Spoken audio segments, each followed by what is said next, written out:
ईश्वर का न्याय इसी जन्म में होता है। एक रोज रास्ते में एक महात्मा अपने शिष्य के साथ भ्रमण पर निकले। गुरुजी को ज्यादा इधर उधर की बातें करना पसंद नहीं था। कम बोलना और शांतिपूर्वक अपना कर्म करना ही गुरु को प्रिय था। परंतु शिष्य बहुत चपल था। उसे हमेशा इधर उधर की बातें ही सूझती। उसे दूसरों की बातों में बड़ा ही आनंद आता था।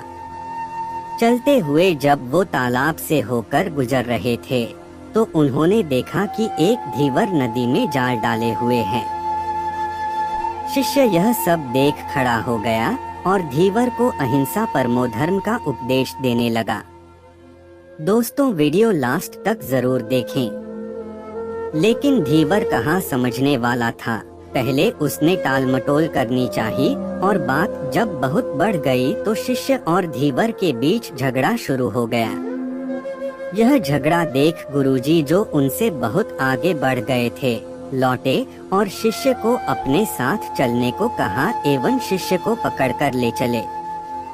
गुरुजी ने अपने शिष्य से कहा, बेटा, हम जैसे साधुओं का काम सिर्फ समझाना है, लेकिन ईश्वर ने हमें दंड देने के लिए धरती पर नहीं भेजा है। शिष्य ने पूछा, महाराज को न तो बहुत से दंडों के बारे में पता है और न ही हमारे राज्य के राजा बहुतों को दंड देते हैं, तो आखिर इसको दंड कौन देगा? शिष्य की इस बात का जवाब देते हुए गुरुजी ने कहा, बेटा, तुम निश्चिंत रहो, इसे भी दंड देने वाली एक अलौकिक शक्ति इस दुनिया में मौजूद है, जिसकी पहुंच सभी जगह है। ईश्वर की दृष्टि सब तरफ है और वो सब जगह पहुंच जाते हैं। इसलिए अभी तुम चलो, इस झगड़े में पड़ना गलत होगा, इसलिए इस झगड़े से दूर रहो। शिष्य गुरुजी की बात सुनकर संतुष्ट हो गया और उनके साथ चल दिया। इस बात को ठीक 2 वर्ष ही बीते थे कि एक दिन गुरुजी और शिष्य दोनों उसी तालाब से होकर गुजरे। शिष्य भी अब 2 साल पहले की वह धीवर वाली घटना भूल चुका था। उन्होंने उसी तालाब के पास देखा कि एक चुटियल सांप बहुत कष्ट में था। उसे हजारों चींटियां नोच नोच कर खा रही थीं। शिष्य ने यह दृश्य देखा और उससे रहा नहीं गया। दया से उसका हृदय पिघल गया था। वह सर्प को चींटियों से बचाने के लिए जाने ही वाला था कि गुरुजी ने उसके हाथ पकड़ लिए और उसे जाने से मना करते हुए कहा, बेटा, इसे अपने कर्मों का फल भोगने दो। यदि अभी तुमने इसे रोकना चाहा तो इस बेचारे को फिर से दूसरे जन्म में यह दुख भोगने होंगे, क्योंकि कर्म का फल अवश्य ही भोगना पड़ता है। शिष्य ने गुरुजी से पूछा, गुरुजी, इसने कौन सा कर्म किया है जो इस दुर्दशा में यह फंसा है? गुरु महाराज बोले, यह वही धीवर है जिसे तुम पिछले वर्ष इसी स्थान पर मछली न मारने का उपदेश दे रहे थे और वह तुम्हारे साथ लड़ने के लिए आगबूला हुआ जा रहा था। वे मछलियां ही चींटी है जो इसे नोच नोच कर खा रही है। यह सुनते ही बड़े आश्चर्य से शिष्य ने कहा, गुरुजी, यह तो बड़ा ही विचित्र न्याय है। गुरुजी ने कहा, बेटा, इसी लोक में स्वर्ग नरक के सारे दृश्य मौजूद हैं। हर क्षण तुम्हें ईश्वर के न्याय के नमूने देखने को मिल सकते हैं।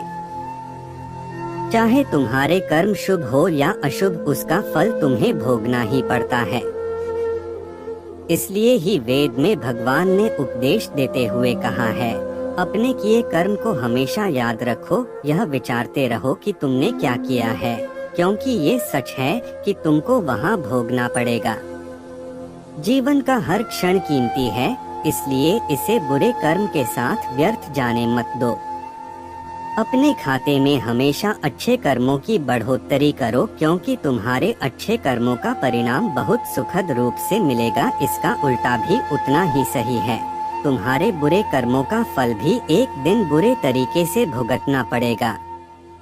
इसलिए कर्मों पर ध्यान दो, क्योंकि वो ईश्वर हमेशा न्याय ही करता है। शिष्य गुरुजी की बात स्पष्ट रूप से समझ चुका था। यह 100% सच है कि ईश्वर हमेशा सही न्याय करते हैं और उनके न्याय करने का सीधा संबंध हमारे अपने कर्मों से है। यदि हमने अपने जीवन में बहुत अच्छे कर्म किए हैं या अच्छे कर्म कर रहे हैं तो उसी के अनुरूप ईश्वर हमारे साथ न्याय करेंगे। यह जीवन हमें इसलिए मिला है ताकि हम कुछ ऐसे कार्य करें जिसको देखकर ईश्वर की आंखों में भी हमारे प्रति प्रेम छलक उठे। दोस्तों, हमें कभी कोई गलत काम नहीं करना चाहिए क्योंकि भगवान हर जगह होते हैं, वह हमें कहीं ना कहीं से देख रहे होते हैं। अगर आपको हमारी यह कहानी अच्छी लगी है तो हमारे चैनल को सब्सक्राइब करें। मिलते हैं आपसे अगले वीडियो में, तब तक के लिए धन्यवाद।